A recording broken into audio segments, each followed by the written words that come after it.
bout de quelques livres que j'ai faits, de photos, 3-4, je ne sais plus, j'avais besoin de pouvoir avoir confiance dans d'autres yeux que les miens pour m'aider peut-être à comprendre mieux le sens d'images que j'ai faites depuis assez longtemps, parce que dans ce livre, il y a la première image, la plus ancienne image, pardon, date de 2004 ou 2003, et la plus récente il y a un mois, au mois de janvier 2018.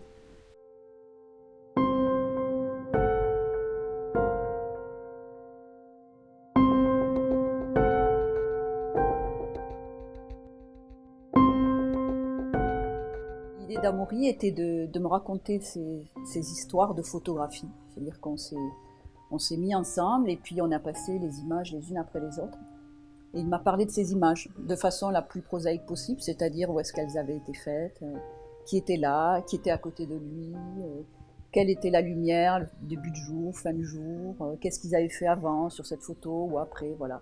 J'ai été un peu comme ça, un peu curieuse aussi de tout ce qui fait la photo qui n'est pas et qui ne reste pas après la photo, tout ce qui est autour et qui disparaît.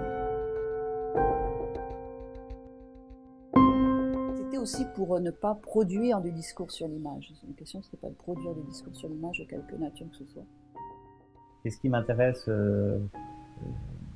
ce sont des choses qui me touchent sans que je puisse immédiatement comprendre le lien qui me rattache à ce que je photographie.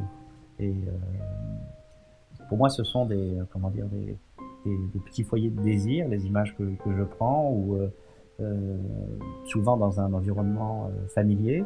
Il y a une dimension souvent autobiographique, même si finalement, on n'est pas dans un journal intime.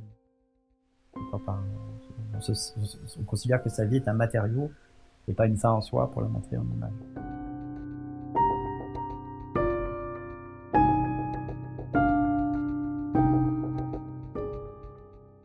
Avec Caroline, on a très vite imaginé un projet qui allait laisser beaucoup de place au mystère,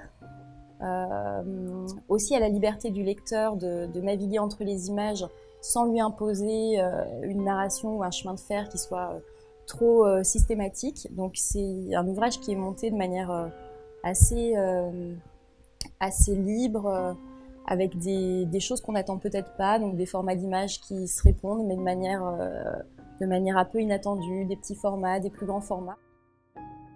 Ensuite, il y a eu la maquette qui est arrivée et qui a été un choc pour moi parce que tout d'un coup, on donnait une forme graphique, une forme d'objet même, à un livre dans lequel je pouvais me glisser en tant qu'écrivain.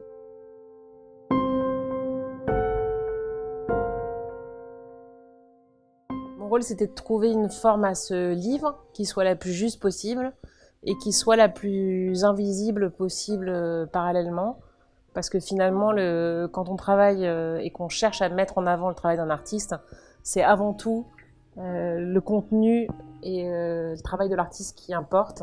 Et j'ai envie de dire, le travail du graphiste, s'il disparaît, c'est vraiment une réussite. Le livre est conçu avec des plis japonais qui invitent le texte à venir se glisser finalement entre des pages qui ne sont pas découpées. Donc le lecteur est amené à découvrir l'image et par un effet de transparence par le papier et par l'effet d'ouverture en tournant les pages qui peut se faire, le texte se dévoile.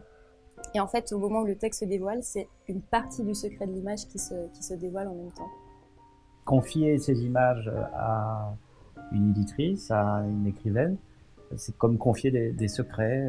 Chacun a essayé d'élucider la part d'ombre et de mystère qu'il y a dans mes photos. Voilà, donc c'est un petit peu le sens et le désir de ce livre.